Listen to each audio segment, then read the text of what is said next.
Hell yeah. But this just makes it sweeter because I'm going to see Brock Purdy put it on one next week. Double elimination. Double elimination is what I say. All right, let's go ahead and bring on the second part or the third part of this illustrious trio for tonight. This man knows more baseball than I ever will. Bring my man 7 on 7. What's up? What is up, homie? How you doing? Doing good, man. Doing good. A lot better. Glad to have you I am back. here back in action. Glad to have you back, man. Thank you. Thank you. You can't leave me with Josie. You can't leave me with Josie anymore. If you're gonna get sick, don't do it on Mondays. This is damn it. Oh my goodness. Got a lot to talk about tonight. We're gonna get you caught up in the world of baseball. Got football going on right now. Got some wrestling news to get you caught up on. We got a lot to do. But first, let's go to 7 and the 7th inning stretch. See if you got any baseball action. I wanna be the best in the game, invest in my name. Check no restraints, I'm obsessed with the pain. I ingest, I retain, assess and I change. Possessed by the thought I'll be free one day from society's restraints. Wow. I just love that intro. Yes. 7th inning stretch, as always, is sponsored by Gunslinger Soap. Gunslinger Soap is handmade soaps and beard products made without all the junk to pamper your skin. You can go to their website right now, gunslingersoap.com, and sign up to get 15% off of your first order and always free shipping when you spend over $30. That's gunslingersoap.com. Definitely check them out. Baseball news. Carlos Correa is finally signed, settled, and physically passed. That's crazy. With the Twins. This dude signed 31 years and $865 million in contracts in the offseason to land back with the Twins. Josie, you spent a lot of time with Correa when he was a Astro banging trash cans. What are your thoughts on the Carlos Correa 31-day saga? The saga of Carlos Correa. That's just what I started calling it. I saw today I saw a cover for the show, and it was literally Correa in 3 different uniforms.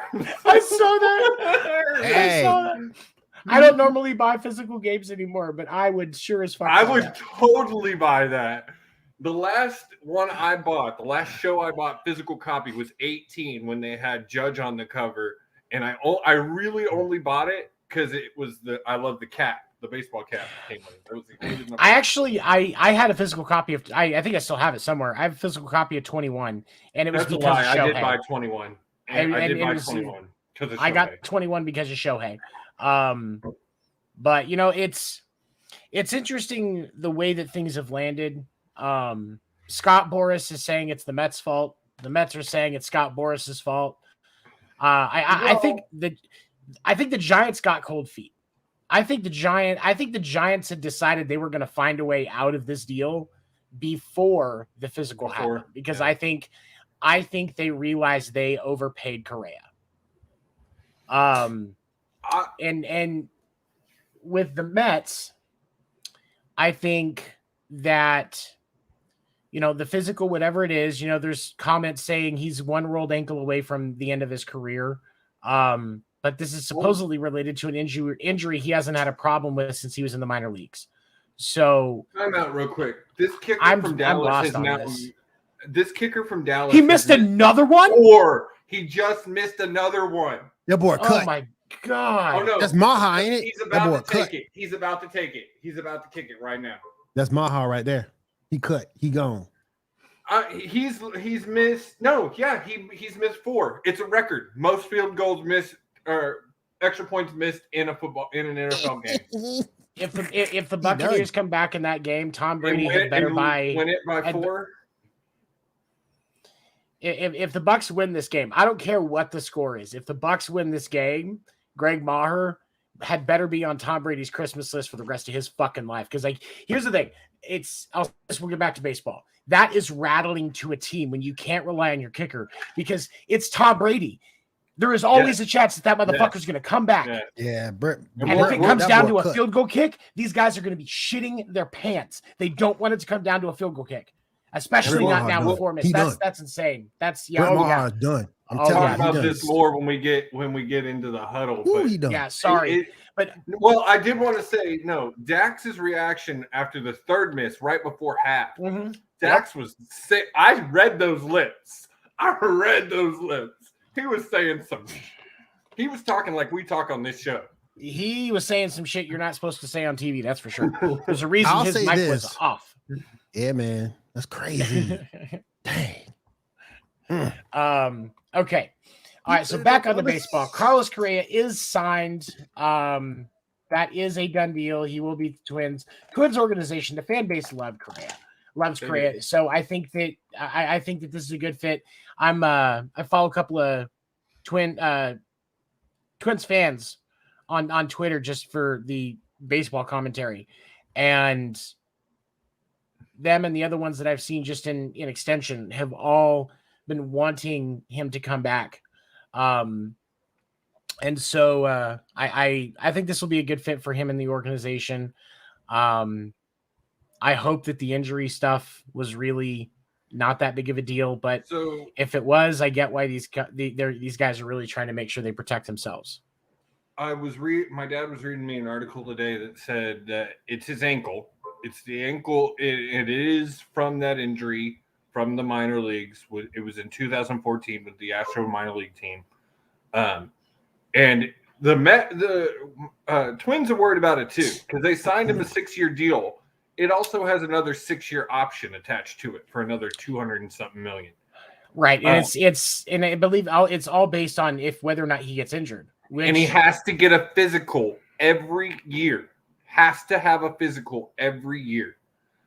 Which that makes perfect sense. It makes total sense. If you've got two teams passed on you, and I kind of agree with you, Seven. I think the Giants got cold feet. That's a long time for a lot. And then you find out that you have reason to be worried that he may not make it. And we all saw what happened to what was it? What's that player you always bring up, Seven?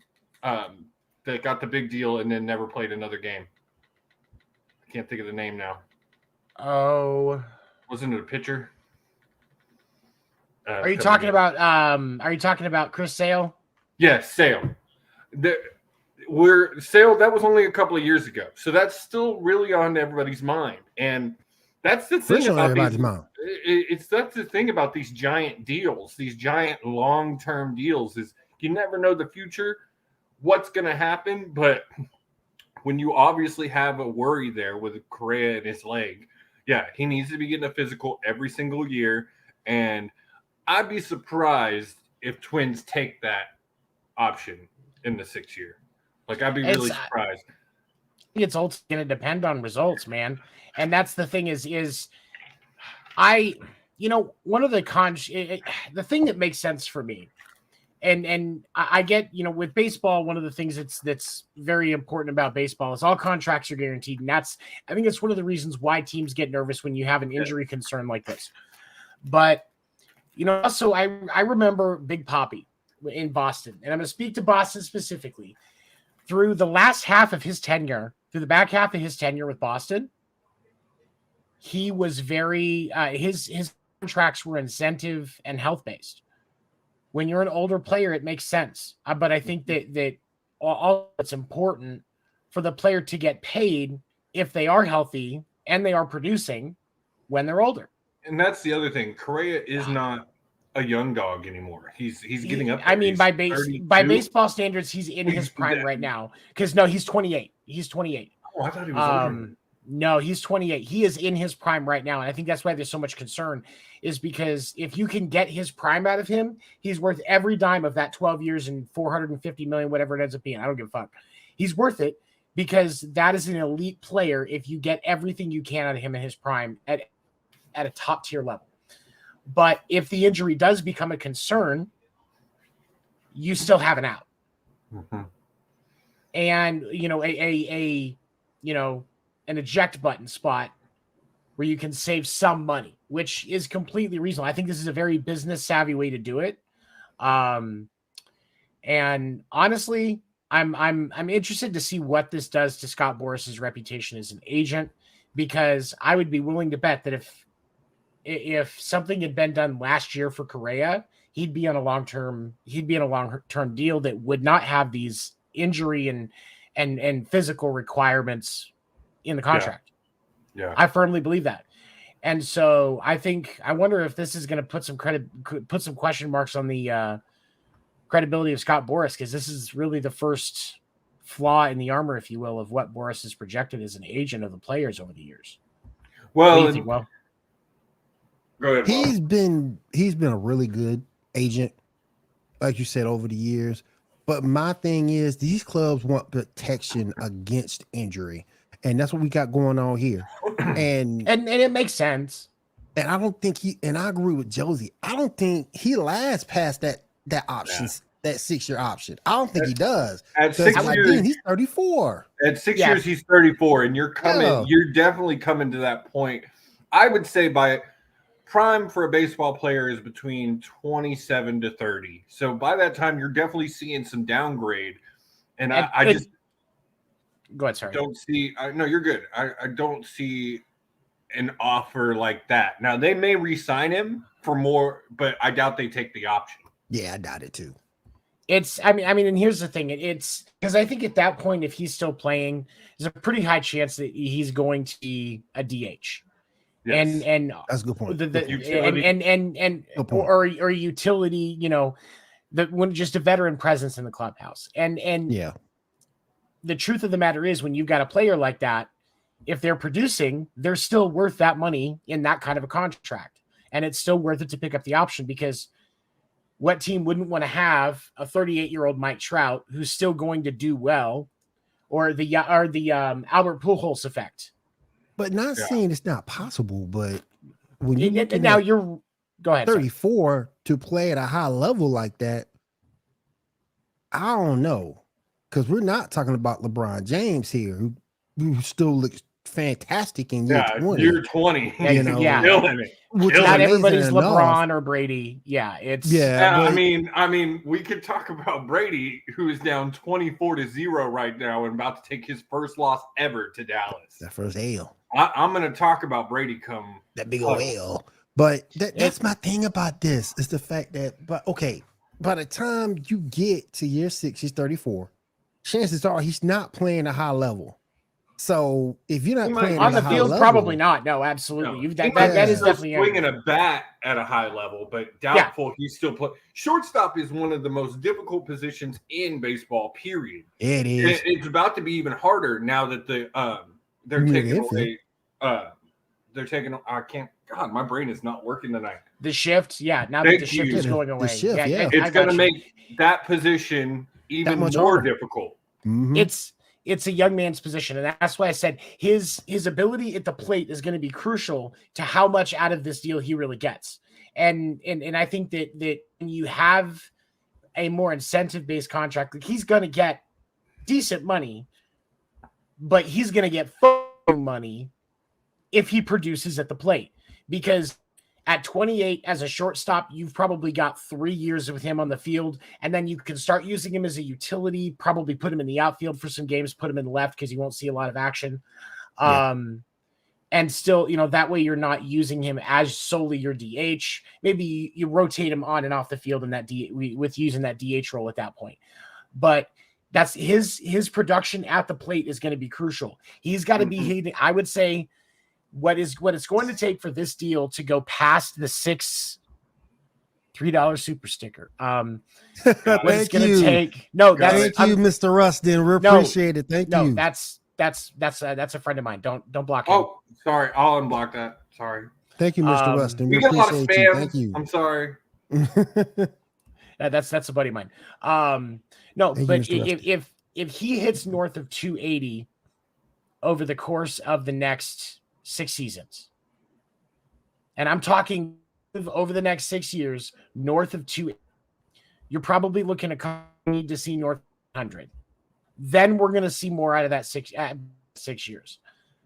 But unless somehow he's staying on the field in, the Tom Brady equivalent of a shortstop type scenario, if he's not hitting and producing 20 home run, 20 stolen base seasons, I at that point, no, we're not getting anything out. We're not getting anything out of that past that 6 years. Right.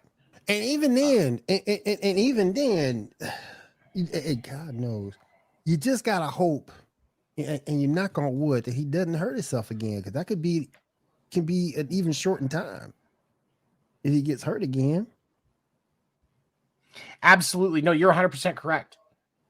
And so it's just a matter of, and that's why being and production is going to be key. Gotta be. And don't go down because of that ankle. Yeah. Tear an ACL, I mean, I wouldn't wish an ACL tear on anybody, but you want pretty much anything but an ankle issue. And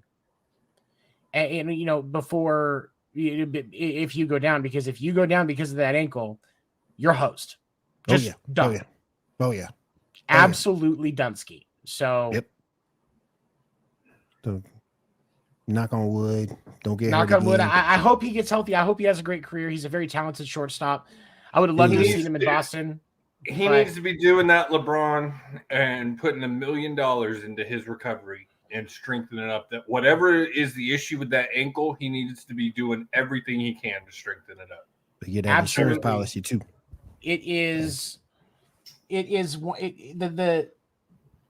The health is going to be so goddamn crucial for him. And I hope he stays healthy, because that's a good sign for the Twins organization. Their fan base has suffered for a while. With the exception of being able to be in a few baseball movies, they haven't really gotten to do very much. And so I know that their fan base would like to see some success, and not just making it into the playoffs, but making an actual World Series run. And I hope for them that they get the opportunity to make that to make that happen. Now, let me ask you this question. What is it with the Twins exactly? Is it just the front office or organization, a bad farm system? What's been Minnesota's problem they're over one a of couple the of years? smallest market teams in baseball. There's no such thing as a small market team. Anyway, and it's, I think you it's found that out this year or this past season. Exactly. You found out Exactly. It's for me.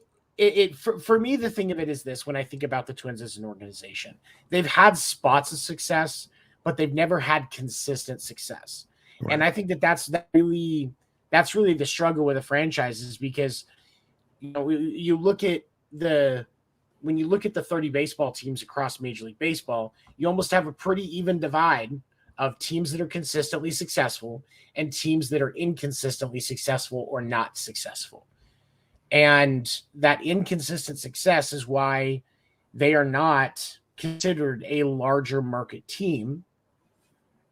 And you have to develop even 4 or 5 years where you're at least a playoff team and people are your players are becoming more of household names. Right. And just delivering consistency. You don't have to be perfect. I'm not 5 World Series in 5 years is what it's going to take to bring it back. No, 1 World Series and, at least consistently making the playoffs, or at least getting to a World Series consistently, in 5, make it to the World Series 3 times. You win at games. That's pretty fucking good. I think the just need to see some consistency in the success. All right. Thank you, Seven. We appreciate you, brother. Let's go ahead and move on to the heart. Even though Dan's not here, let's go ahead and move on to the hardwood. I got a few things. All right. Give me 1 sec.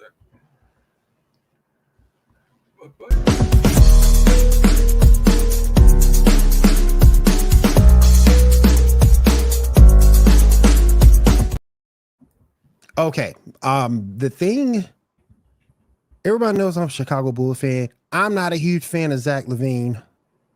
He just rescinded his no trade clause, meaning he can be traded from the Bulls. The Bulls right now are on the 10th seed of the Eastern Conference. They need a lot of help. We do have kind of like a moral victory against the Golden State Warriors, but the Golden State Warriors also, I think, 1-10 against the Eastern Conference. So he did renege on that, making him tradable to any team. And I think the Bulls really need to move him, because my issue is that LaVine, he's not the most headiest. He's not the most IQ person on the court, and B, he's not the most consistent performer. Yeah, he's a star, but the difference between being a star and a superstar is the fact that you have consistency. And I know Dan likes him because he can jump out the gym, but sometimes that's not enough. So hopefully the Bulls can trade him. They got a lot of issues they need to shore up. They need to get a better point guard play, get some help from DeRozan. Vucevic came up big the other day with a 43-point game. See if he can continue that, but they need some serious help. Also, going over to the West very quickly, we are still looking at Lakers actually got worse. They're 19-24. I'm telling you, the only good thing about the Lakers right now is the way LeBron's playing. Yeah. That is literally the only positive. And I feel so bad for that man because he's putting up, like we were saying, like what he's doing in year 20 is nuts. It's crazy. Yep. But to have no backup and to literally put the team up by 10, 15 points and go sit down to take a breath for 5-6 minutes and they blow that entire lead. Like, I just don't know how you get around that. And he wants so bad to stay in LA, but if LA can't get him some damn help, like, we all know AD getting hurt is like taxes and death. It's going to happen. And I don't see how they can get any help. They have no cap room. They have no one. They have no one to trade. So I don't see how they can your get only better. trade option. Which who's going to want the rubber band man that can't stay healthy? Crazy. I think AD could get moved. Personally.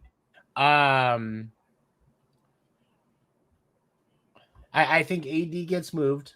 It's possible because AD is most potential for return. Realistically, at this point, AD is your.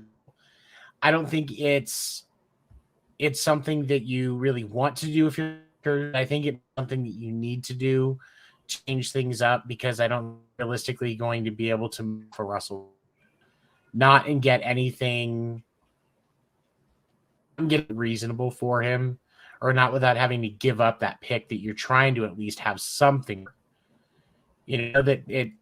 Draft picks in the NBA is almost a crapshoot as Major League Baseball, but trying to hold on to that so they can build something from within. So I like but Dan said at the beginning of the this season for the Lakers until the trade deadline.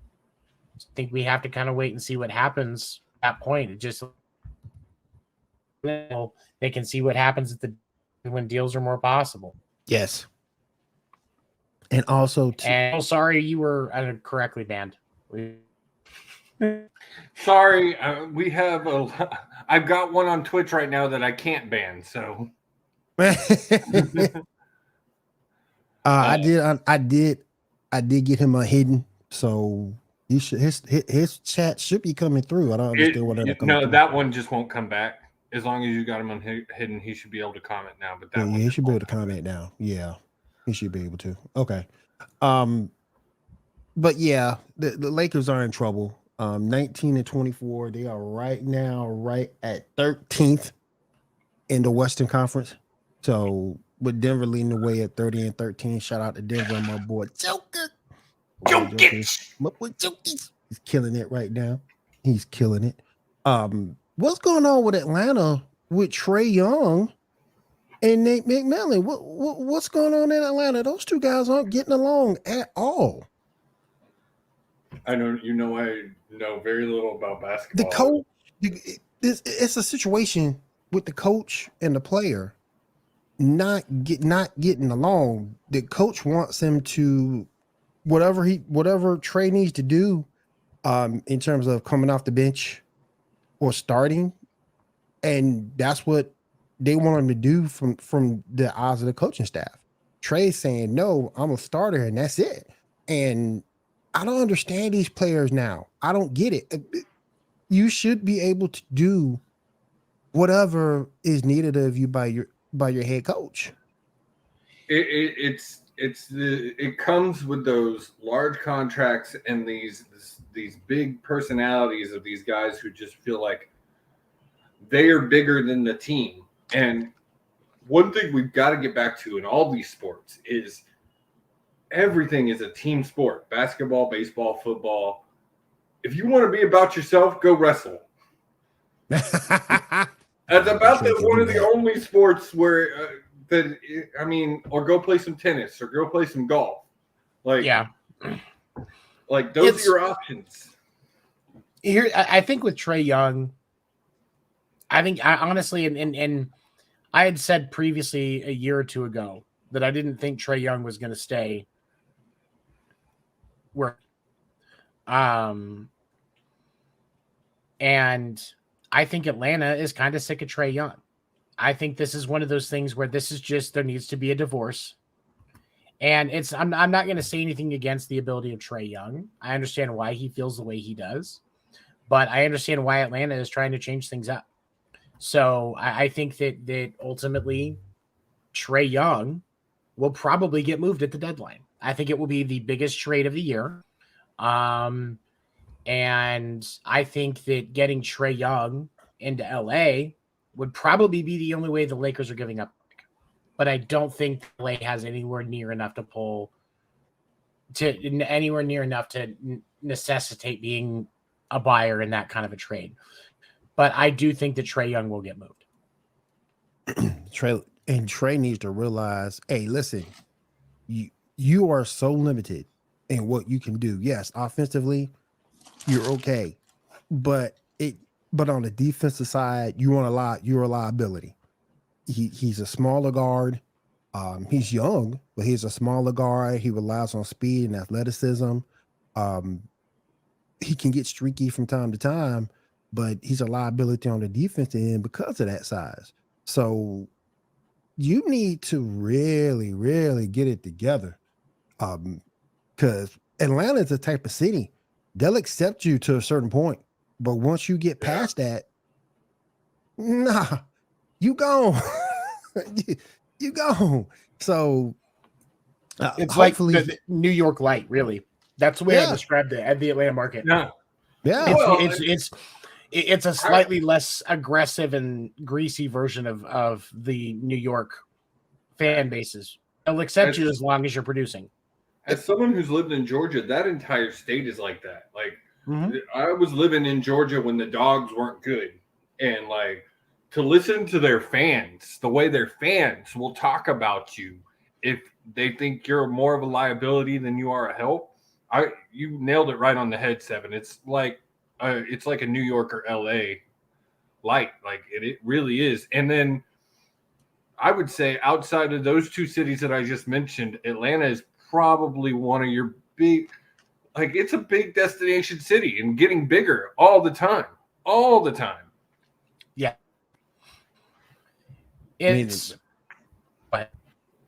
Hopefully Trae can get it together. Hopefully he can, because the man is awesome when he's on. He's an awesome player when he's on. For sure. He's hitting that three. He's attacking the board. He can be an awesome player, but I need him to get it together. Also start playing a little bit more effort on the defensive end too. Ja Morant's a small dude, but you see Ja is also out there putting in work on that defensive end for Memphis. So hopefully Trae can get it together. If you don't want to play defense, go play for Houston. I think, by the way, quick aside, they were talking about it on Undisputed this morning, and I was kind of looking at it, and I'm starting to agree. Ja Morant is now the best in-game dunker. You gonna get some pushback on that? You're gonna get some I don't on that one.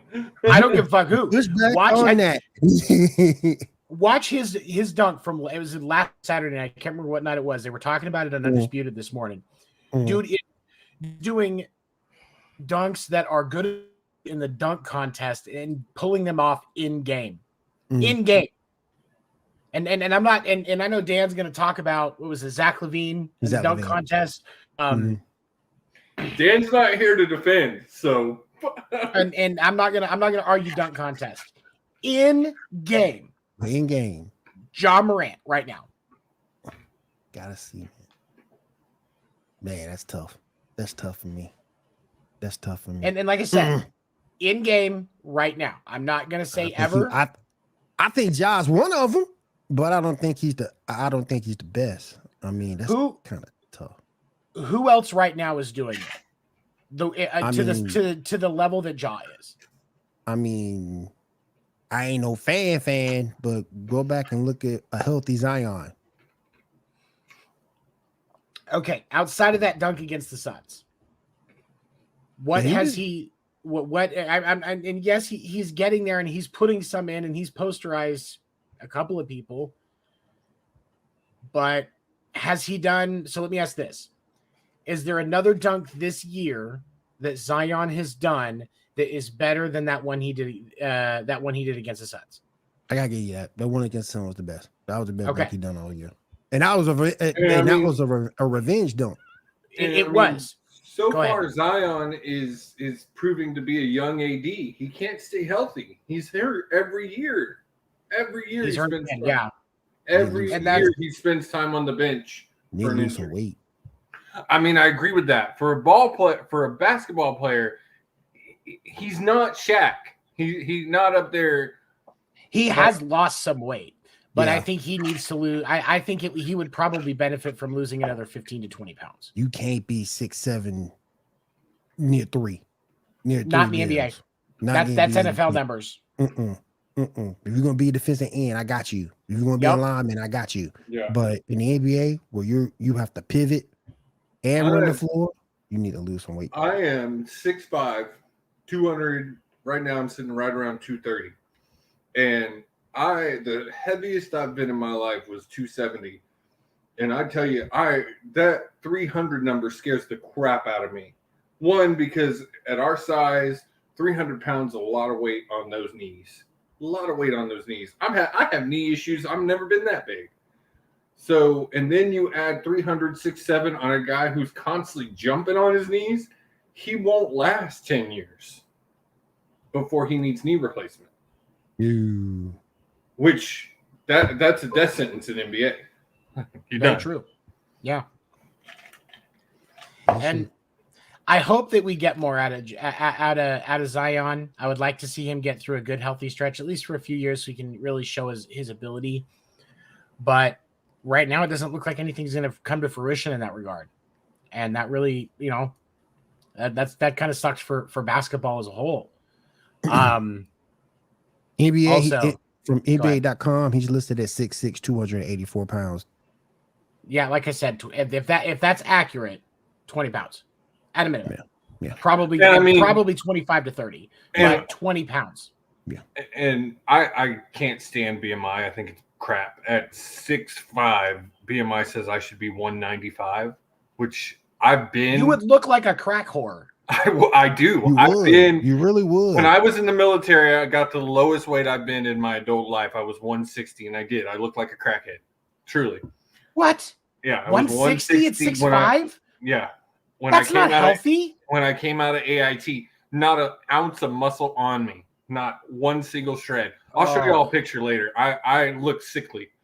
That's anorexic. That's not healthy. That's anorexic. Borderline, but yeah, that's oh man. And so yeah, his BMI is probably going to say for his height. I think my dad is 6'7", and I think it says 215 for him. And again, no, it's 200 even. My dad sits at 215 and does look sickly. And so, but you do have to lose some weight because his body's he won't make it another 5 years. His knees aren't built to handle that kind of stress. Not with that much weight. Well, we got to update real quick. We got to upgrade real quick, guys. Tampa Bay just got on the board, 24-6. Well, they just scored a 2-pointer too. Or no, they missed it. They missed it. And Brady's trying to call a holding. Brady's trying to get a holding call. Can you imagine if Tampa Bay comes back and win this game? They're now starting the fourth quarter. I know he can do it. He is the GOAT. And we're about to go to the huddle anyway. But imagine Skip Bayless. Oh my God. Ooh-wee. I'm pounding the table right now. But then Dallas just returned it to the 40 on that kickoff. So I think no matter what happens tomorrow, Skip Bayless is going to be very, very confused because it looks like his Cowboys are going to win, and that's great. But but Tom Brady, who he at this point, I'm pretty sure if his Tom baby Brady daddy was like, I'm gay, his baby daddy. I'm pretty sure if Tom Brady came out tomorrow as like, you know what, after Giselle, I'm done with chicks. I only want dudes. Skip would be at his door. All right, Skip guys. would be like, I could suck a goat dick. All right, guys, let's go ahead and get into this football because we got a lot to talk about. Let's go ahead and move. Actually, Will, you mind if we do Fight Night real quick? Yeah. Let's do Fight Night real quick. Just because it's not going to be very long. Yeah. Actually, you know what? We're going to take a really quick break, then come back with Fight Night. Okay. I support that. We support it.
Don't miss Fight Night. Every Tuesday night, Will Morgan and Josie Haney break down the hottest topics of the week across combat sports, including UFC, boxing, WWE, AEW, and more. Past episodes are available on youtube.com/The Sports Report Podcast, and each episode will air again Thursday morning at 11 a.m. Eastern on West Coast Radio. Don't miss Fight Night. Tune in or tap out. It's time for more dick, more snacks, and more basketball talk on the hardwood. Every Wednesday night at 10 p.m. Eastern, you can catch them live on youtube.com/The Sports Report Podcast. Join them as they break down the hottest topics of the week in the NBA, along with the age-old argument on LeBron versus Jordan. This ain't one of Shaq's free throws. Don't miss it.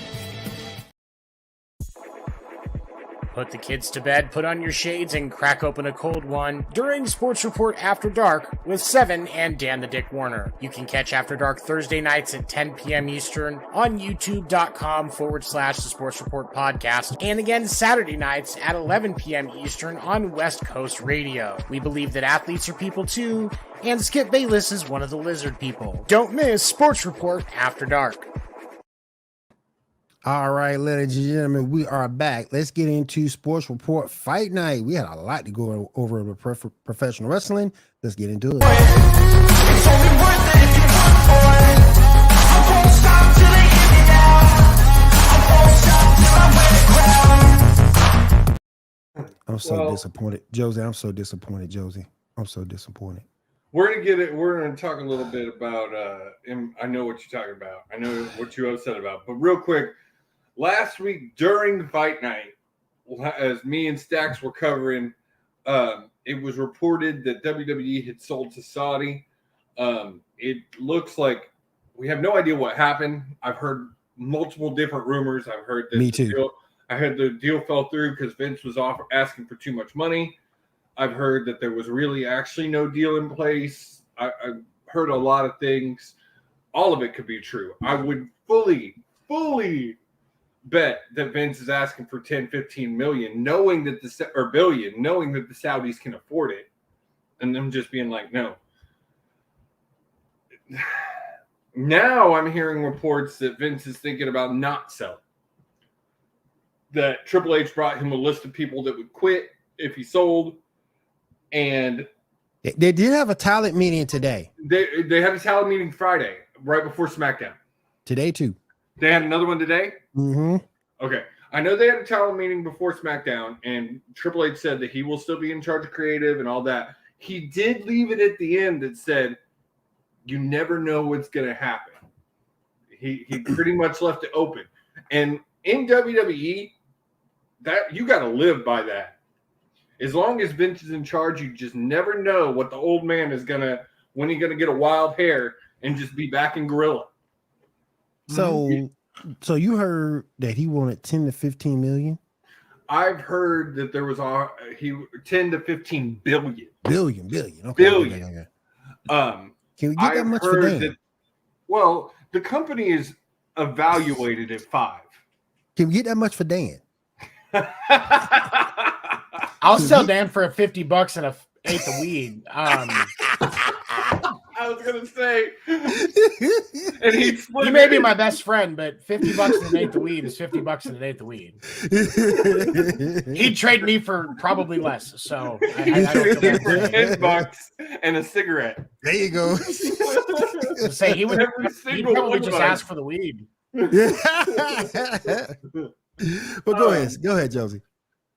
So I've heard that, I don't know a range. I've heard that he was offering somewhere north of 10 billion, or asking somewhere north of 10 billion. The other thing with him selling to Saudi is Vince is 100% back in control, 1,000%. They want to take the company private.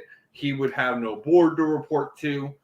So, but when we were talking about it last Tuesday, the list of people was already coming up that would quit. The first one that came to my head is Sami Zayn. Sami Zayn is a hard proponent for Palestine and totally against Saudi Arabia. Has never been to a show, has never done anything on any of theirs, and never gotten any bit of the Saudi blood money. If they sold, he would be quitting the next day. Along with him, I believe Reigns, Uso, Solo, Kevin Owens, and the list goes on and on and on and on. Of FTR. FTR won't do it because they were part of the hostage situation a couple of years ago. Yes. So, and it also puts the women in a bad spot too. Yeah. Oh yeah, absolutely. That's my thing is like, WWE selling to the Saudi investment fund. Or the Saudi Public Investment Fund. Saudi Public is basically it is the financial arm of the Saudi government. Saudi government. And you're putting a lot of people. How many people that work for WE on and behind the scenes are Jewish? Oh yeah, right. There's not a single one of those individuals that are going to stay working for a Saudi company. It's not going to happen. Well, then let's also and it's not reasonable to expect him to. And then also let's look at the female side. Who wants exactly? Who wants to see real quick? No meaning to interrupt. Dallas scored another touchdown. Score is now 31-6. Maher finally looked like he could. He hit one. Did he hit one? It looked like he hit an extra point. Yeah, because it's 31-6. And make it 31-6. I swear, if he went 5, he wouldn't have made it. Yeah. But he would have been the first. He would have been the most recent player to get cut during the game. Oh yeah. Dak Prescott killing it right now. 4 TDs. He's killing it. Go ahead. But bodysuits, and then on top of that, the bodysuits aren't the end. Girls like Natalya, big-breasted women, still had to wear T-shirts over the bodysuit. So, what it would do as far as the growth that the women's division has seen in WWE in the last 5 to 10 years would totally kill all that. At this point, I've heard nothing else. I think Saudi is out, honestly. I think the backlash that Vince saw in just that 10 hours, 15 hours killed any chance of that happening. Yes, sir. Would any of you put it past Vince McMahon to go to the Saudis and be like, hey, this isn't going to happen, but I want to fuck with some people so that it's less, so that my return is less about the fact that I just forced my way back in after I was forced out and more about, good the dirties. Yeah, I mean, and they were just sure, bro, we got you. Let's fuck with some Americans. They have a $50 million deal with them. So, and they still got another 5 years, I think, of shows. I think they're halfway through. There is nothing in me that because when you think about it from a business side, the Saudis buying WWE is absolutely horrible. The brand dies overnight, basically. Just that quick. There's only one positive of the Saudis owning it, and is money is no object anymore. They could literally offer a free agent any amount of money they wanted.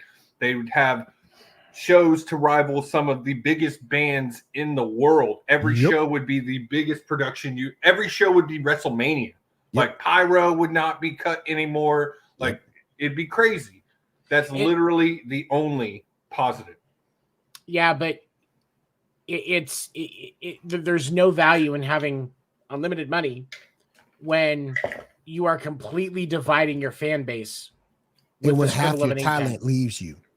And you're gonna lose half your talent. You're gonna lose at least half your fan base that quick. Like I said, the value of WWE from the $4.8 billion that it was estimated to be at, the evaluation below below $500 million inside of 30 days. Oh, seriously. Easy. We were saying it last week. Me and Stax were both saying, and we had a friend of mine on, Brandon, who was saying the same thing.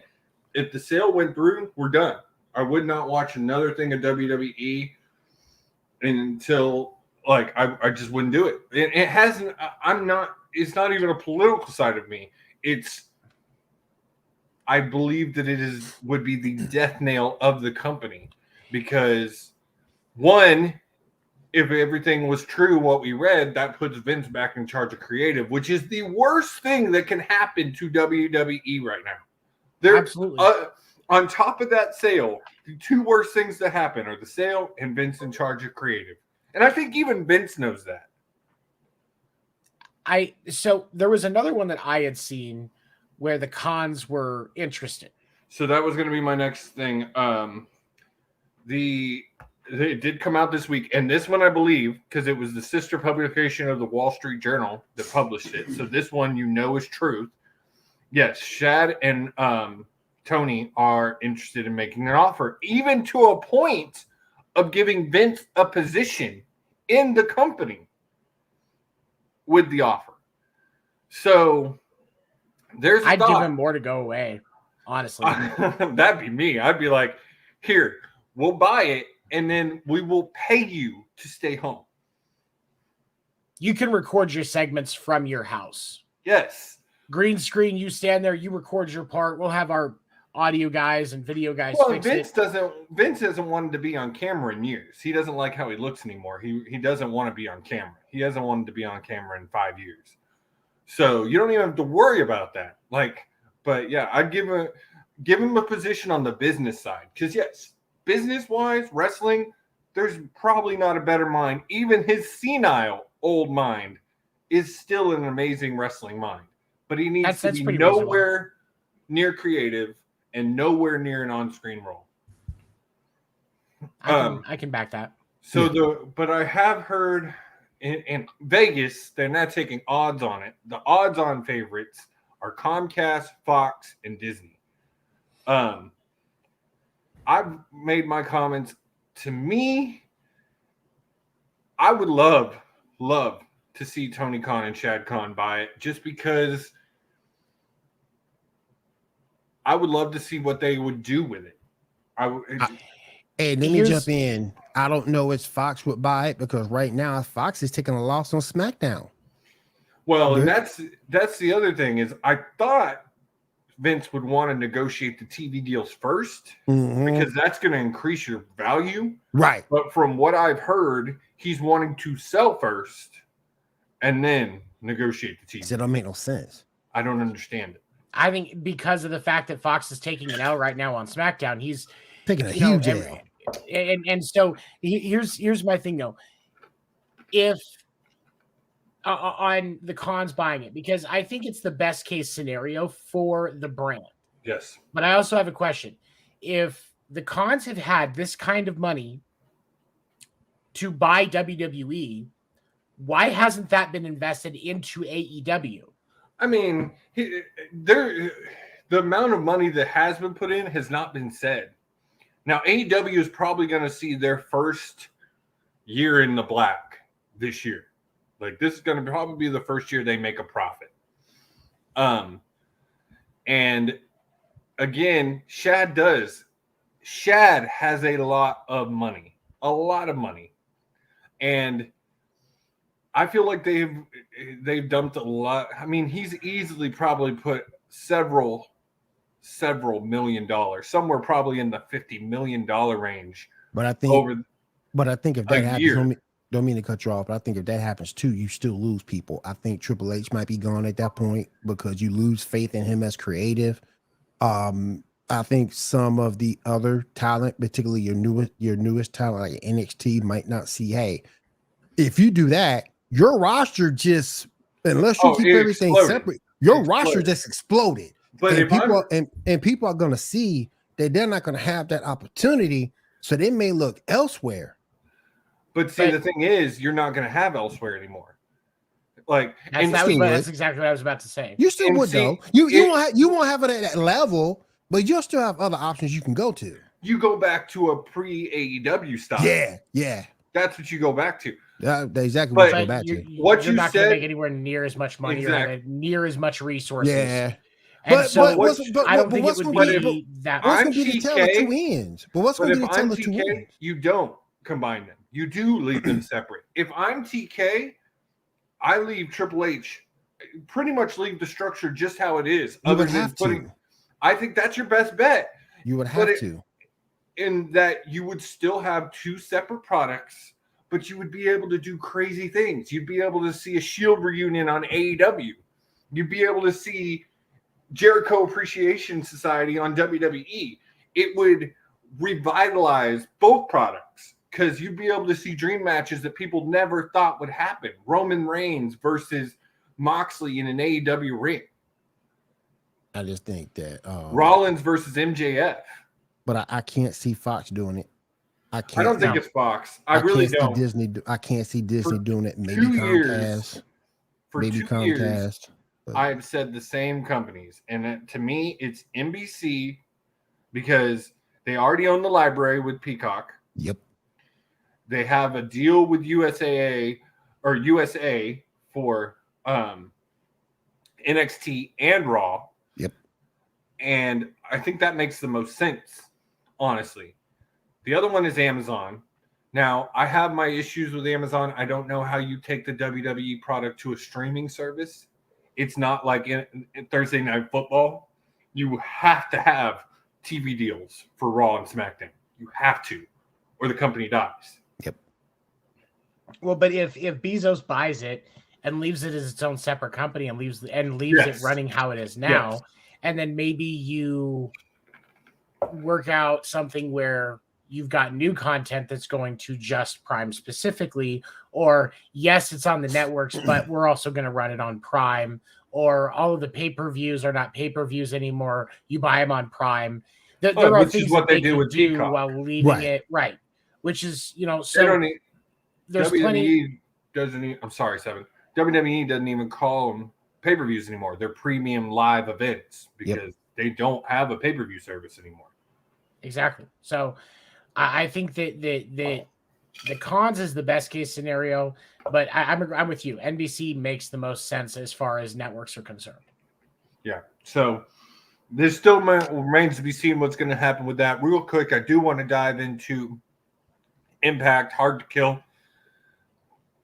They did it again. I'm telling you, no one can put on a better pay-per-view right now than Impact. One, they sold out that venue.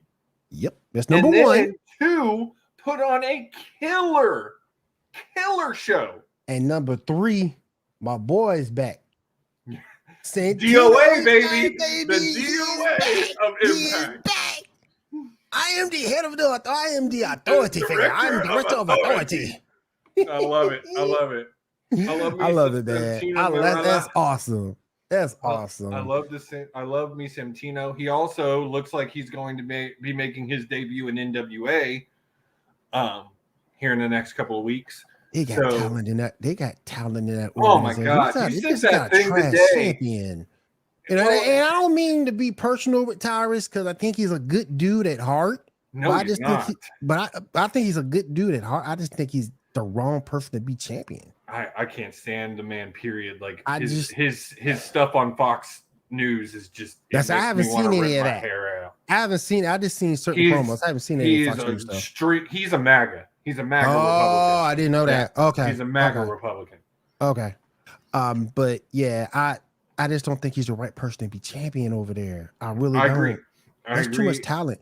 Real quick, my girl Big Mama Swole lost to Mickey, but I don't think that loss hurts her. It doesn't. And honestly, I believe Jordan Grace's contract's just about up with Impact. And if I'm Jordan Grace, I've loved you in Impact. You've been a dominant champion, one of the best things in Impact over the last couple of years. But it's time to go to either AEW or WWE. I really don't think she's fit for WWE. Unless they could use her right, which would be in a China role, but they're not doing that with Rhea like they should right now. No. So I don't think they do it with her. So I think the best place for her to go would be AEW. Also Josh motherfucking Alexander. That match with Bully was so good. Yep. Like Full Metal Mayhem, so good. Tommy turning on Bully was amazing. And yeah, he's now the longest reigning Impact World Champion of all time, beating out people like Kurt Angle, Sting, and the phenomenal AJ Styles. And it looks like Sting's going phenomenal. Enter phenomenal. And real quick to end this, it looks like Sting's going to retire after this year. It's pretty much been said. Yeah. He did an interview a couple of weeks ago saying that he won't do any more singles matches, that his retirement match will include Darby, which I think is right. Because if it's not for Sting, Darby's not as popular as he is right now. All right. He put Darby on the map. He did. Yeah. He put Darby on the map. Darby's now a 2-time TNT champion. If there is a singles match, it needs to be Darby versus Sting. One other thing I wanted to mention before we get out of here. Did you hear about Kaz? Did you hear about Kazarian? Yeah, he signed. So he signed with Impact, but he ended up asking for his release for AEW, and he dropped some shade too. Basically, dropped some shade at the Bucks, saying that he just didn't feel like he was appreciated over there and weren't good friends, basically. And so, yeah, he signed a long-term deal with Impact. I love this for him. He's synonymous with that company. Yep. A lot of history there. A lot of history there. And I would love to see him hold that world title one time. So I think this was a good move for him. Unfortunately, I do love AEW, but they do have a super bloated roster, and guys like Kazarian aren't going to get the main slot. No. As much as I love Kaz, I always have, he's just not going to get the main slot. No.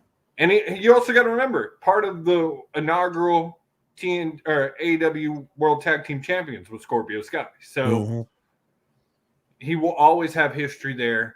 But I think this was a good move for him. Again, Impact killing it. Another really solid pay-per-view. And we'll talk more about that tomorrow. But see, this is why I think Jordan stays. I think she extends because she won't have the same impact anywhere else that she does in Impact. I mean, you're right. I think she could be a top person, top lady in the AEW women's division. It'll just take us so long to get there and break through the minutia. Time, but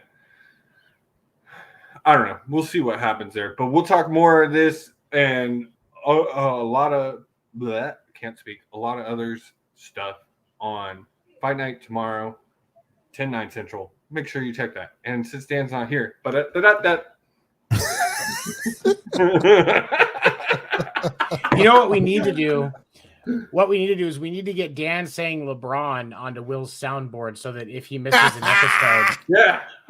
we can still press a LeBron button and it's Dan voice saying LeBron. Because literally He's the not only here, time bam. it's not on a show is when he's not here. Even though Seven just covered it today. I mean, All right, you guys, let's go ahead and move on to the huddle. We got a lot to talk about.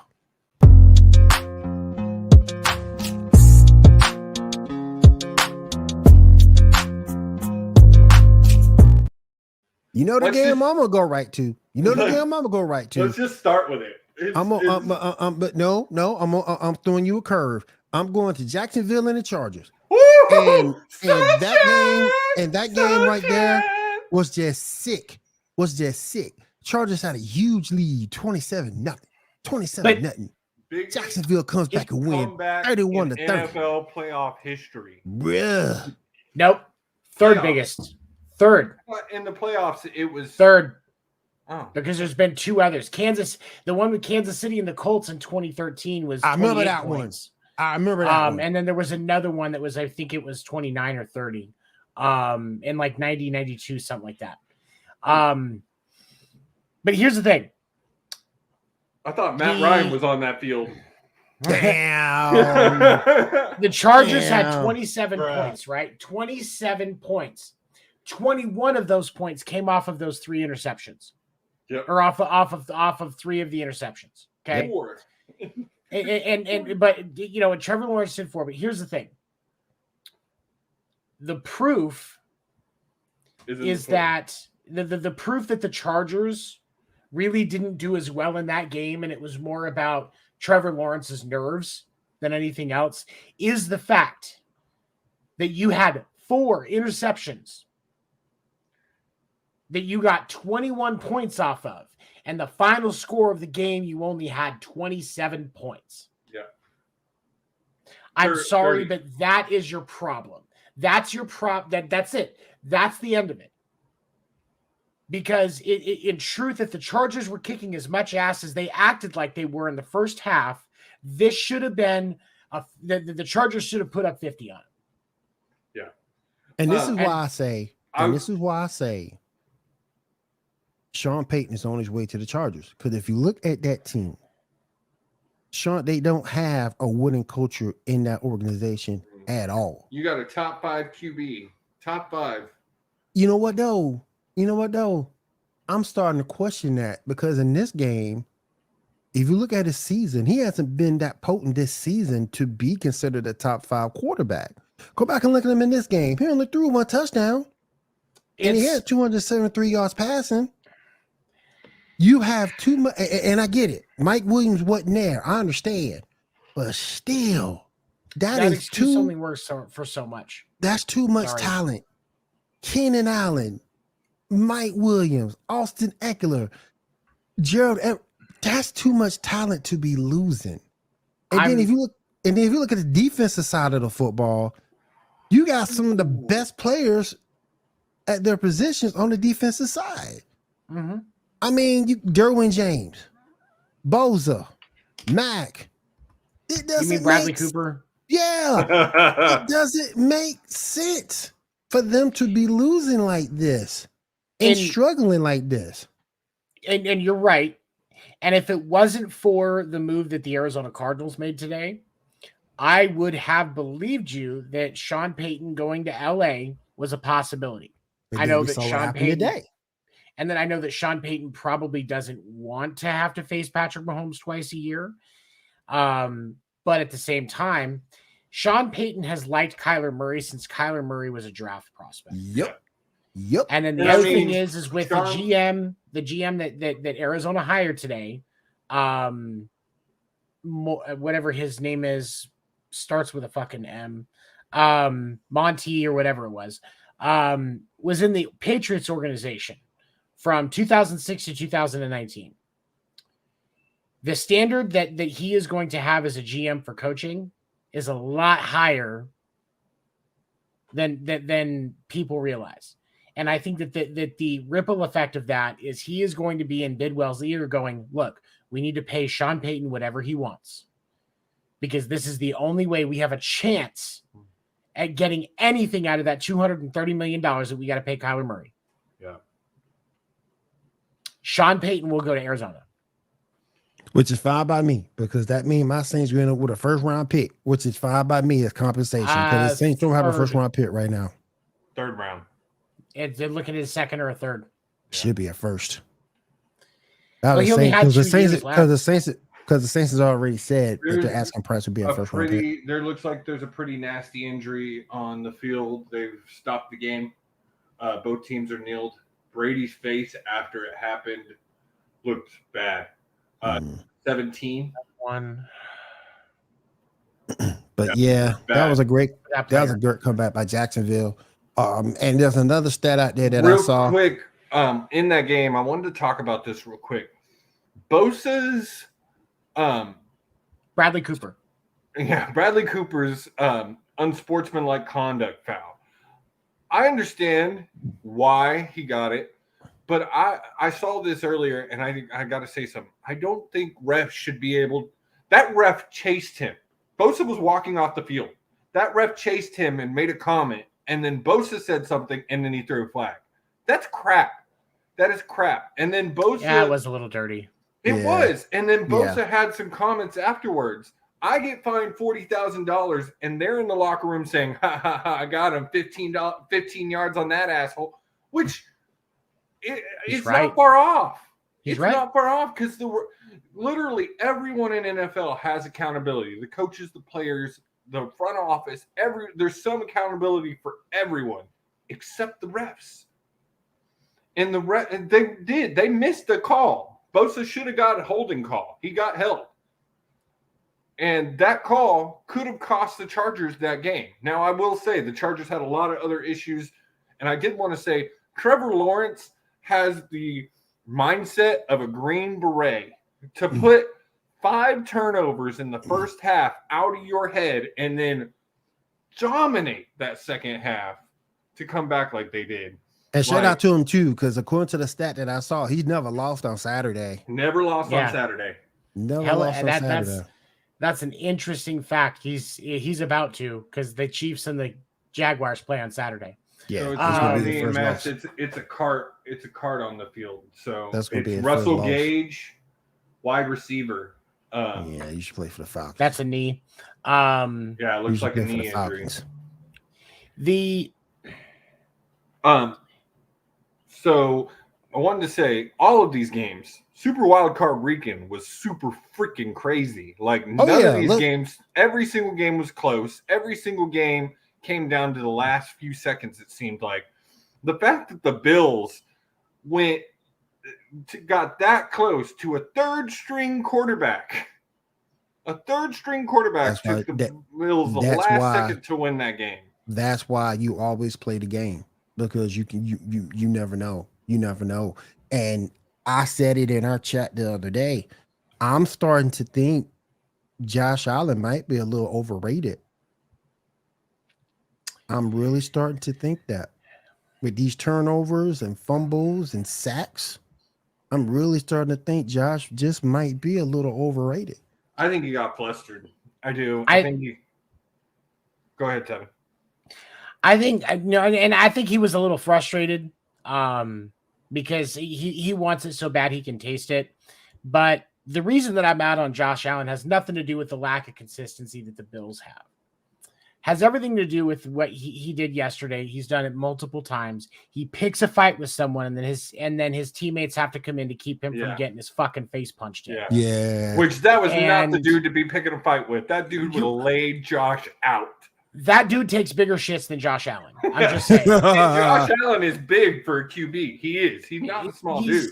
He's not a tiny dude, but this move that Josh Allen has when he's frustrated, where he picks a fight with somebody and then walks away while his team deals and takes the penalties. I get in this situation, they just called offsetting penalties and they just kind of did what they did, but it shouldn't have happened. Josh Allen should not have instigated that. Josh Allen, he deserves to get fined for it. And the Bills showed that they have that there is a weakness there, and Cincy can get him again. But since he struggled against a third string quarterback or second string quarterback, so right now that's anybody's game next week. And just real quick update, it looks like it was a neck and knee injury. They boarded him and carted him off the field. What it looked like is he hurt the knee, and then a Dallas player, came in and got him with a clothesline in the back of the neck. Okay. But let's go ahead and close that out. Let's move on to Seven's guy, Kirk Cousins. Wait a minute. I ain't want a damn thing, Cousins. I gotta say though, hang on. Wait a minute. My guy? First Cousins? I would say he's first more my guy. Go ahead, oh Josie. Man. I've always said he's never been that dude. But when I saw that play where he couldn't get the ball to the sticks, get the ball to the freaking sticks. Okay, but this is the thing. Bruh. This is the thing. I had said all week they were going to lose this game. Other than I have been 100% correct other than this game that's going on right now, and that's just because I can't pick Dallas. I just can't do it. I would have loved both teams to lose this game. Double disqualification. But I have been right on every one of my picks for Super Wildcard weekend. But I said it's because Cousins can't play in prime time. However, these were his stats yesterday. 79.5 completion percentage, 273 yards, 2 TDs, no interceptions, and a 112.9 passer rating. Mm-hmm. That's still a loss. It's still a loss, but he had a good game. He had an almost great game. But he wasn't great. Go back and look at Daniel Jones. Daniel Jones was great. He was exceptional yesterday. Daniel Jones looked amazing. He was amazing yesterday. You got to match that. And Kirk Cousins couldn't match that. That man was scoring off design runs. Killing them off design runs. And by the time you figured out what was going on, it was too late. Sorry. No, and first Cousins does not have that it guy, that it gene, that closing gene in his blood. He just does not have it. And when you look at that, but the problem with Kirk Cousins is if you look at Kirk Cousins statistically, collectively over the course of his career, you start to think he's a Hall of Fame quarterback because he values completions right more than anything else. Mm-hmm. And you know, he doesn't push it. And that's what's missing from Kirk Cousins is he doesn't push it like he should. Right. He would rather have the check down than the first down. And you can't throw a check down throw on a 4th and fucking 8. You just can't do it. Nope. So it's at the end of the day, there's going to be people that argue that Kirk Cousins is a Hall of Famer, and he's not. Oh, I don't know about all that. He's not. He's not. Not Kirk a Cousins is not a QB. Nowhere near it. Not nowhere a QB. near it. He's nowhere near it. All right. So, well, I do want to say one more thing. I was mad at that coaching staff because you have to find a way to get Justin Jefferson the damn football. I don't care if it's an end around. I don't care whatever it is. You got to find a way to get that man. I watched that game, and I know they doubled him a lot. They were getting him the ball. It was the fact that even when he did get the ball, they had him sandwiched every time. There was either a guy up top and a guy below, guy to the right, guy to the left. It was was nothing. You got to do some end arounds, some bubble screens, something. They tried. If you can't get him open, if you can't get that man open, and if you can't get that man open in the flat, like I say, some end arounds, some bubble screens, something. He's too much. He's your main playmaker. Adam Thielen ain't it no more. Nope. He ain't it no more. But the Giants knew that, and they literally did everything they could to stop that man. Here's what I will say about the Ravens, and I'm going to say this very simply: Lamar Jackson. Tampa just recovered a onside kick. It's 31-14. Brady. I mean, they still need 2 more touchdowns, but Brady going back on the field. Yeah, there's only 2 minutes, 4 seconds left. But here's my thing with it is, The truth of the matter is a healthy Lamar Jackson beats the Bengals yesterday. Yes. And that's why I say the Bengals slipped out of that one, just like the Bills slipped out of theirs. Yes. And so what you're left with is, if you're the Ravens, Lamar Jackson is not walking back onto that field again until he has a long-term contract. He's not signing that tender. And they did Huntley wrong because how you gonna put that man in that position? Mm-hmm. Why you gonna run a quarterback? You get the ball to Dobbins, man. And there's so many problems with the way that things are going in Baltimore that I would not be surprised to see him refuse to play for Baltimore and demand a trade. At this point, he's somewhere else next year. Nick Wright is up here talking about Nick Wright is up to trade Justin Fields for Lamar Jackson straight up. I don't know if I do that though. I could see it though. This is why he said that, because I saw that same. The Ravens now have a total offense built on a running QB. They need a running quarterback for that offense to work. Justin Fields can be that guy. Bears have so much cap space. They can give Lamar everything he wants. And they've got the first round pick. Get that man some receivers. So right, because the Bears have been great at drafting support for quarterbacks and even picking quarterbacks. Let's look at that track record for a second over the last 30 years. About right? as good as they're Texans. They're with that with all these Super Bowls they've won. Okay. It's not the worst idea. But I think that in truth, what you have to do if you're the Ravens is you've got to accept you have to sign Lamar and you have to get talent around him. Yes. Because, yes, Justin Fields is a mobile quarterback. But you're going to bring a quarterback that has had issues of his own with injury and coaching issues of his own into another new system, into another new locker room. With the and you're going to put him through all of that. This is why I don't like young quarterbacks starting. They need to get time to get ingrained in the system, learn everybody's fucking names. And with everything that Justin Fields has been through in that Chicago Bears organization, the dumbest thing that they could do right now is trade him. At least the dumbest thing for him that could be done is for him to get traded to the Ravens. Because on paper, yeah, it's great. But in reality, that screws Justin Fields. Oh, because he still ain't gonna have no receivers. Nope. I mean, Duvernay's out hurt. Duvernay is hurt. He might rehab when the season starts, but past him and Mark Andrews, from a receiving standpoint, you really don't have a whole heck of a lot. The Ravens don't have a choice. They have to sign Lamar and they have to get receivers. Yeah, gotta sign Lamar, sign him. You're going to have to take it. You're going to have to bite the tax penalty on going over the cap for a couple of years till you can get your money right. But you're going to have to pay Lamar, so you might as well invest in some receivers because the only way that you're going to get his price tag down is to get some more receivers because he knows he has nobody to throw to right now. He knows it. It's like he's pretty much saying, okay, I'm going to throw the ball downfield. I know Mark Andrews there somewhere. But I know it there somewhere. It's why he hasn't come back. Yep. What incentive? Shannon Sharp said it this morning on Undisputed.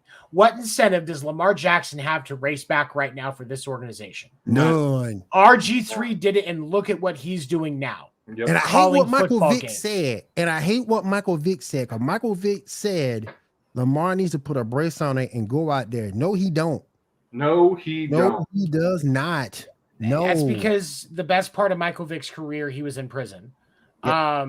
And he's looking at it from. I'm sorry, I don't mean to be disrespectful. That's just the fucking truth. It's true. And so he has a different perspective on the situation because if he still had the ability, he would be out there playing football right now. He would. But he doesn't. Shannon Sharp, who got to go through a full career, he watched the RG3 thing happen. He knows exactly how screwed RG3 got by rushing himself back. And so I will say I've never been 100% on Lamar Jackson, but part of that is because of the lack of talent that he gets. Patrick Mahomes is a great quarterback, but if you don't have some of that dynamic he's got a lot around of him, weird talent, Kelsey and Brett Veach is one of the most brilliant Kelsey, Juju, GMs in football history. Kadarius Toney. Exactly. And so from a football standpoint, Lamar Jackson is exactly right to be putting his foot down right now. And if he walks back onto that field, You're going to be paid. Without getting paid, without making sure they give him their word that they're going to get him some fucking receivers, he's a fool. He is a fool if he doesn't let them get him some receivers and pay him. He got hurt because he was having to do so much. And they do they do most running quarterbacks that way. Go back and look at Michael Vick. Yeah. The best two receivers that man ever had was Algie Crumpler and Brian Finneran. That's the best two receivers that man had. And then when you go back and look at the running game, he had Ward Dunn and old boy from Michigan State. I cannot remember his name, but past that, he didn't have a whole heck of a lot of help. But look at what you get out of a running quarterback when you do what the Chiefs have done with Patrick Mahomes and put talent around him so that you're not just relying on his feet. Yep. And you actually reinforce your line so he doesn't have to run. You get so much more out of it. That's what all the mistakes that all of these teams have made. And Patrick Mahomes rushed back from an injury because he had talent around him where he knew he would be okay. And the organization was actually properly taking care of him. But you also saw, too, how much they protected him during that injury. They were doing everything they could. He wasn't getting out of the pocket as much. Like, he was really trying. They were trying to protect him. Hell, go back and look at Daniel Jones. You know, when you look at Daniel Jones, Dayball is telling him, look at your reads. 1, 2, nothing there, go. And that's exactly what he did. Go. So and he's got some talent. He's got talent around him as well. So for that's what he needs to do for Lamar. Well, for 3-4 years, I've been saying the best running QB quarterbacks are those guys. They're the ones that look for the pass first and then run if they need to. That's what made Lamar great in the beginning. Here lately, 19, baby. He's not been doing that as much. He's been trying to force the run because, like y'all said, he knows he doesn't have the targets all the time. And that's the hard part about being Lamar Jackson is because of the fact that he doesn't have those targets, they know he's going to have to run sooner. Yeah. But when you look at Daniel Jones, you don't think of somebody that's 6'5" and 230 pounds as a mobile quarterback. That's a tight end. That's a tight end. Yeah. Yeah. But Daniel Jones is moving. And if you look at, everybody jokes about that what was that he tripped himself up. He tripped himself up last year, the year before. Like, yes, it was kind of funny. Yeah, but a big man, that's not crazy. He got every meme in the book for that. He got that how many quarterbacks that are built like that? When's the last time Tom Brady did an 80-yard run without fucking up?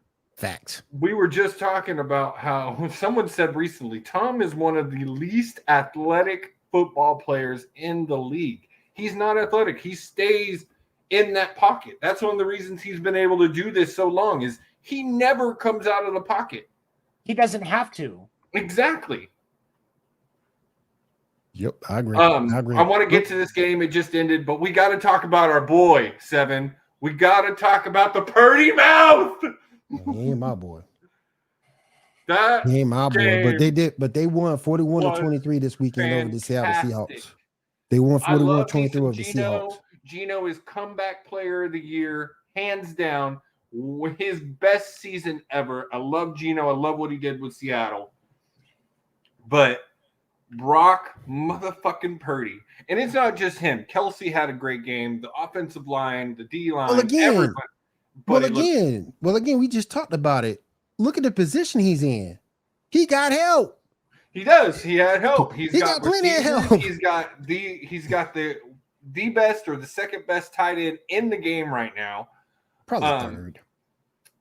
I don't know. Probably third. The thing about who else other than Kelsey would you put ahead of him? Probably third and Kittle. I was gonna say, who else other than Kelsey would you put ahead of him? You got him. You got a healthy Mark Andrews, and then Kittle. See, but the thing is Mark Andrews is never healthy. But that's the thing, though. When he was healthy, he was the second best tight end in the league. Yeah, but right now it is Kittle and Kelsey. And the thing about Kittle is he has something that even Kelsey will admit he can't do. Kittle can block like a motherfucker. has one of the smoothest blocks for a tight end that I have ever seen. He blocks like a D lineman. But yeah, Brock looked so good in that game. He did. That man got He did not get the moment did not get to him. He played an amazing game, kept it close in the first half, and then that second half went off. Even had a rushing touchdown.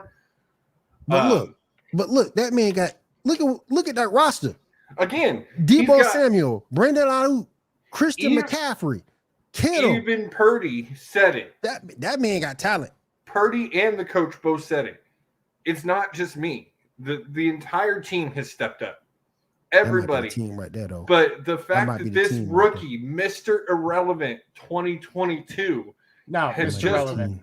Is now Mr. Relevant and first lowest drafted QB to ever win a playoff game, lowest drafted QB to ever start a playoff game, and a rookie, first rookie to ever beat Tom Brady. Like, that might be the team right there, y'all. I just say a lot because I'm thinking. Well, I'm thinking 7. I'm thinking. This is Giants my question. Take Philly. I'm really thinking long and hard. I don't know. They might pull it off. They might do it. That's a hot team. That's a hot team right now.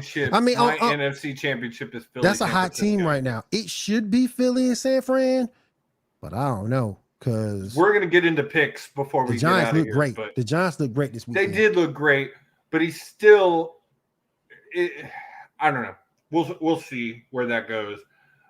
Jalen Hurts is playing some really good ball right now. He's got a fantastic O-line. He's got a great defense. And they just had a week off. And the thing, I don't know. We'll see about that. Before we get into picks, I want to talk about some of the coaching stuff going on. But we got to talk about this game. Tom Brady is out, ladies and gentlemen. See ya. He is gone. He is gone. He is out of there. As much as I would have loved to see 31-14, baby. Much as I would have loved to see both teams lose this, and as much as it saddens me that I am 5-1 in picks for Super. And nothing saddens me about this. I win either way. That's just it. Like, Brady's out. That makes me happy. So hey, look. This has been the greatest season ever. In college football, we got no Clemson, we got no Alabama, and in the pros, we got no Tom Brady. You can't beat that. But I mean, you got to look. I've said it all season. This is not the Brady we're used to. He's been off. First season ever in his career that he's under 500. Well, hold on. Let me play devil's advocate for a second. We all know Brady is at his best with a good offensive line. That's something he has not had this year. He did not have it. He did not have a good offensive line. He threw an interception in the first quarter. And that secondary has been suspect all year. Yeah. So he hasn't had his normal array of what he normally has. Again, as we've said over and over again, you can't put it all on the QB. But Brady is known as the GOAT for a reason. My question to y'all is he done? Are we seeing it in Miami jersey next year? No, he's going to Vegas. I've heard Miami over Vegas. Nah, he ain't done. He's going to Vegas. Miami has no incentive to take Tom Brady because if you take Tom Brady, you have to get rid of two, and then you're going to be on a quarterback search in a year or two. Las Vegas knows they're going to need to find a QB already because you're trying to get rid of Derek Carr. Tom Brady makes the most sense because Josh McDaniel wants to save face. This is the only chance that Josh McDaniel has to save face is you bring Tom Brady into Vegas and you make. But the truth of the matter is he's bringing Tom Brady into the toughest most tough division of football. The Broncos will be a better team next year. The Chargers are going to have a better coach and are going to have a better team next year. The Kansas City Chiefs are going to continue to get better. So Tom Brady has 6 games a year already that are guaranteed drag out, knockdown brawls on the gridiron. And so now and Josh McDaniels wants to be able to save face in his division and as a coach. And they'll pay Brady. Will be in Vegas. Oh, They'll yes, pay they Brady. will. They'll pay Brady. They will pay him. And he won't have to deal with any local. You won't have to deal with any income tax in Vegas. Nope. Real quick. And he already got, and he automatically get a better running game, and he automatically get a better passing game with Devontae. Yep. And Josh Jacobs is better than anything that the Bucks have right now. Real quick before we move on to the divisional round playoff picture, I wanted to ask Trey Lance, what do you do? You got Trade Brock Purdy. Man, that boy need to show he can stay healthy. That's the first thing. Well, they're going to trade him. I think especially if they win next week, like there is no way you don't give Purdy a full season. There's no way. My only thing is when you say that, it depends on the ego of the organization, because they went out of their way to draft him, and they want to see what they have in him.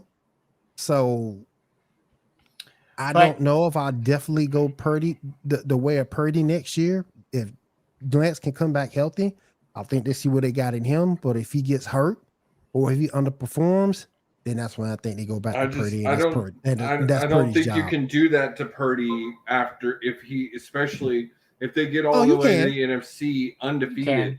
You can. I don't think it's fair. Look at Nick Foles. Look at what happened to Nick Foles. Agreeing. Foles got screwed. You can. I mean, because they traded draft picks. They traded multiple picks to get Lance up into the fold. So they got no number one. Or no first round this year. And they want to see what they have in him. Now, if he gets hurt again, then maybe the injury label gets put on him and you go back to Purdy, which would be fine. But they're gonna see what they have in him. But you risk. But here's the thing, though, and I think you're probably right.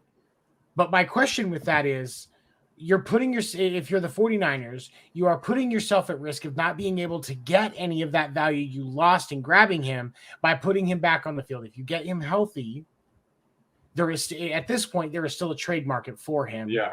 Because you can spend a little more on free agency, because Mr. Relevant is a lot cheaper than what you're going to have to pay Trey Lance as a first round pick. True. So I think from a financial standpoint for the 49ers, unless you see something where Brock Purdy just completely falls apart and he walks off the field, kicks Shanahan in the nuts. If he looks like trash coming up in the next game, I think that might change things. Not that I think he will, but if he look like trash come up in this next game, then I think that tells the tale. But if he does not look like trash, he hasn't looked like trash in a minute at all. Since 6-0 in the NFL. Like trash in a minute. Look very well. He looks way better than Mr. Irrelevant should. And the benefit of a battle-tested quarterback when you have to restart a rookie. Mm-hmm. That's why you should not be drafting guys that have never lost in the first round. But I'm just thinking that they're gonna want to see what they have in Lance. No, I get it. If not, you could see Lance and go. If that's not going to be the case, Jimmy G gone, so somebody gonna have to stay. You can bring somebody else in. Because I don't think they keep Jimmy G. You can grab Gardner Minshew as a backup. You think Philly give up on him? They already did. They gave up on him already. They already did. I'm sorry. They already. Hurts came back from injury. Minshew Mania was a fad, and I get the draw. I love Gardner Minshew. He's great for the game as far as how it looks. But the truth of the matter is, you go grab somebody like Baker Mayfield, Gardner Minshew, that can sit on the bench and be a good backup quarterback, be the Chad Henne to your Patrick Mahomes, and you have to turn Brock Purdy loose. I think that because there is nothing in Trey Lance's college game film or the little bit we've seen out of him in the NFL that makes me think that he is a better quarterback than Brock Purdy. I wasn't even in on Trey Lance when he was in college. Wow, really? Wow. Brock Purdy is already showing that he can deliver consistently. Now, once you have more game film on him, is that going to change? That's one of those things that you have to be able to question. And how is he going to develop as a player? Right. But why are you going to risk a maybe and risk losing draft capital that you can get back out of him or free or other players that you can surround your quarterback with talent with over a guy that has already proven that he can stay cool under pressure and close the fucking deal? I personally that's where I'm at with it. Brock Purdy has earned that spot. I feel you. Agreed. Real quick before we get into the playoff, what the playoff picture looks like, Seven, I got to talk about our guy Cliff Kingsbury, looking like a brilliant man right now. That jugger went up. That jugger went to 1, 2, 3 Cancun and was gone. No, 1, 2, 3 Thailand. One way ticket to Thailand. One way ticket. Yep. Making that $5.5 million a year. That's what I do. Do you blame him? Not at all. I wouldn't coach. You know how far that money goes in Thailand? I looked it up. I actually looked it up because me and my dad were having this conversation. So the way the NFL works is they get a check, 18 checks for the season. If that works that way, it is over 13 million in Thailand money. Jesus. Each check. Jesus. So he's more than doubling his money sitting on a beach, drinking Mai Tais. Some Coronas. With a server that may or may not have a penis, but has certainly a great rap. And have you seen his girlfriend that he's traveling with? Oh, she's a smoke show. I mean, when you look like gorgeous. An Abercrombie model, your girlfriend's going to be hot too. Like that's just a given. So the fact is, like, some teams have even reached out to him. A couple of teams reached out to him for head coaching positions. I heard the Texans were interested, but almost half of the NFL teams have reached out to him for OC spots.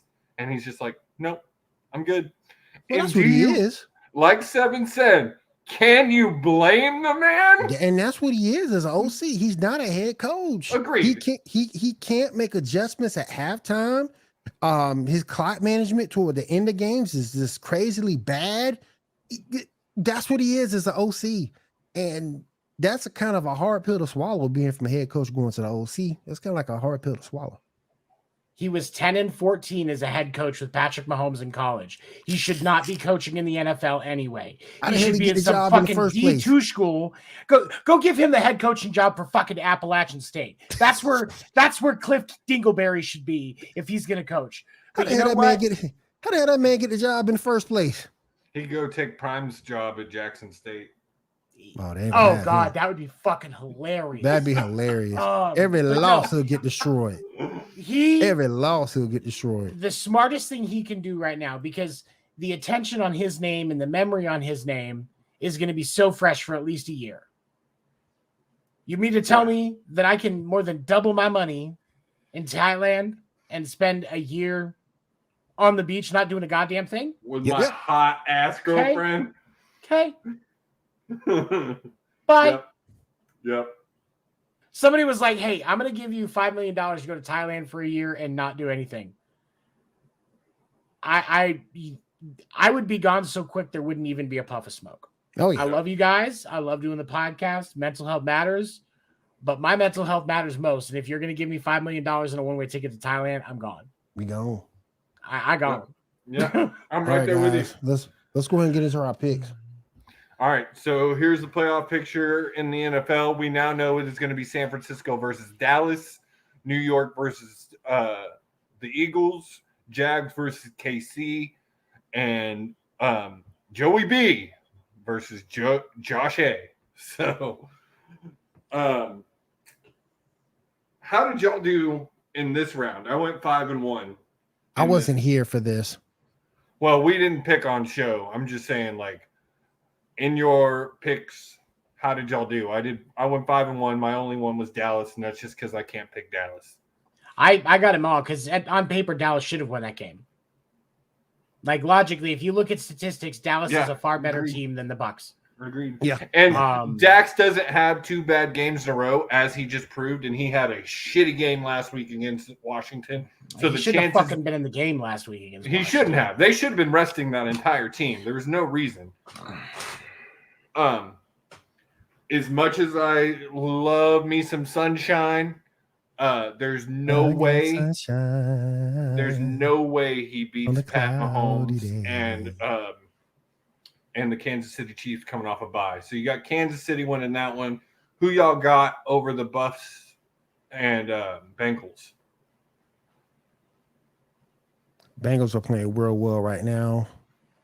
I don't know. Joey B had to squeak out that wind. I still don't trust. And he lost another offensive lineman in that game. Yeah, he did. I saw that.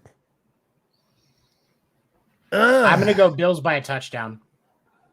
I'm going to go the opposite just because I was living right outside of Cincy. I got to show him some love. I lived there most of the football season. I'm going to go Bengals by a touchdown. I think burnt toast is going to get burnt in this game. Eli Apple's going to get destroyed. He's going to get burnt. I think Stephon Diggs, Gabriel Davis, and the crew is going to put in some work. I'm going to go with the Bills. I like that. So y'all got Bills KC for the AFC Championship game. Mm-hmm. All right. All right. On the NFC side, you got New York and the Eagles. We already heard Will's pick on this. He thinks that's my pick. I'm just saying it looks. So where are you going, Will? I'm going Philly, but I'm just saying Giants are playing well. It might be an upset in the making. Might be. Giants looking good. Dayball's coaching, and Dayball's coaching his ass off. So, coach of the year. It should be. It should be the Eagles, but I'm just saying. I'm not putting. I gotta go Philly just because I want a Kelsey Bowl, man. I want to see the Kelsey Bowl.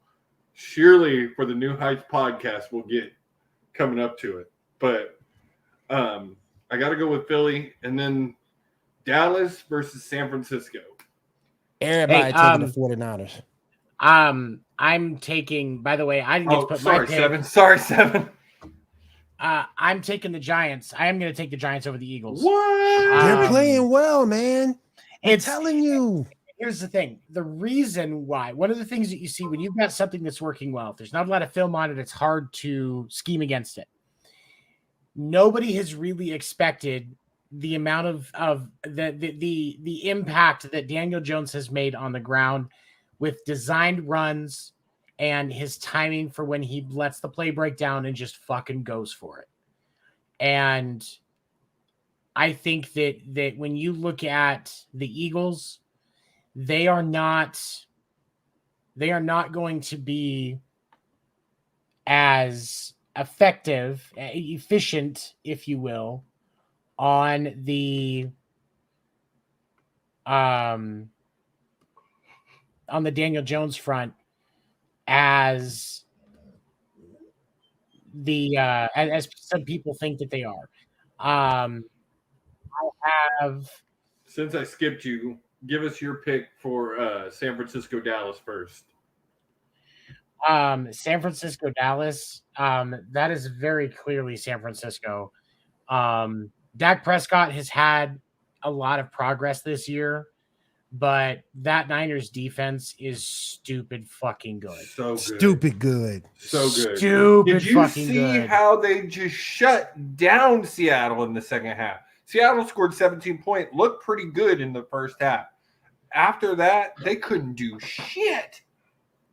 San Francisco, I think San Francisco has dreams of getting back to the Super Bowl and actually beating Kansas City this time and not blowing a 20-point lead. But your coach is Mike Shanahan, so unfortunately that's never going to happen. That's the edge factor right there. I do want to go back and say one thing real quick about Philly, New York. To me, it all depends if that Giants defense can hold up against that Philly offense. If they can contain and give Hurts trouble, they'll be in that game. If they let Philly explode offensively, like they're capable of doing with Brown, Devontae, Sanders, Goddard, if they're able to explode offensively, it puts New York's defense in a bad spot. And I don't know if you'll be able to continue to use that game plan with Daniel Jones because the game is going to be wide open you might be down 10, 14, 21 points. You might have to abandon that strategy and go strictly back to passing the football. So that's my only call for pause with New York. If that defense can hold up with that Philly offense. One of the things that's going to be really tough for New York with that is Philly has one of the best O-lines in football this season. Like Jason Kelce, that entire O-line is Pro Bowl, every single one of them. And then if you do get the Hurts, what's Hurts gonna do? He's gonna turn it right around and go for 20. Run around and go for 20. So that's my thing, and that's why I'm taking Philly. On the Dallas San Francisco, again, I can't pick Dallas to win anything, but also my boy, the Purdy Mouse. We have the Purdy Mouse up in here, and I think he at least is going to an NFC Championship game. I think the NFC Championship is going to be San Francisco Eagles. I just think the 49ers defense is too tough. I think they're going to contain CeeDee Lamb. They're going to be able to stop the run from Ezekiel Elliott. Tony Pollard to get his because he catches the ball at the backfield. Dalton Schultz is a good tight end, but I think you can contain him. So I'm going with the 49ers. So I like it. We got 49ers, Eagles. I think everybody here is. Did you say 49ers? Seven pick the Giants. You did get the Giants. All right. So me and Will say 49ers, Eagles, NFC Championship. 7 says the Giants, 49ers, NFC Championship. And then Bengals, Chiefs, and then I know 7 just don't want to pick that because Joey B be that kryptonite for the Chiefs. Not only that, but I want the Bills. I don't, you know what? Here's the thing. This year, I don't want to fuck around. You know what, Joey B, I respect you enough that I'm rooting for the Bills because Josh Allen will crumble and pick a fight and Chris Jones will choke slam big time. Crumble big time. I want the Bills. I want the Bills. And I think that it's going to be the Bills because of that one. If they didn't lose their third offensive lineman in 3 weeks, I think we have a much bigger shot of that being the pick'em game. But it's the Bills are going to do that because of they're still same problem again that Cincinnati's dealt with. They're still having offensive line problems. I mean, and my issue you saw a resurgence of what was going on in the early season. Joey got sacked 3 times in that game. 3 times. 4 times. I'm sorry. 4 times. My only cause for pause with the Bills, they need to not run Josh Allen. They need to start using their running backs. If you go back and look at Singletary, and if you go back and look at the other running backs, they're not getting that many carries a game. And it's Josh like they're more out there because he's not getting the O-line. He's got his pocket keeps breaking down. They're more in there for blocking than anything else. And I don't like to really see the Buffalo Bills establish a run game. I mean, hell, Singletary ran last game 10 carries for 48 yards. Mm-hmm. I would really like to see them run the football a little bit more. They don't have a run game outside of Josh Allen. Josh Allen is a team's leading rusher. And I think that's one of the changes they got to make in the offseason is they've got to really adjust their scheme because with how hard Josh Allen runs and how players hit him because of his mouth. Yeah. I'm sorry, you've got to get some protection around him and you got to get him a running back because he cannot be running like that. He's gonna get hurt. Yeah, you need it. And how the hell are you supposed to keep things to beat the Chiefs? You got to mix it up. You just can't go pass for pass, stride for stride. You got to run the football to keep those boys off the field, and they're not doing it.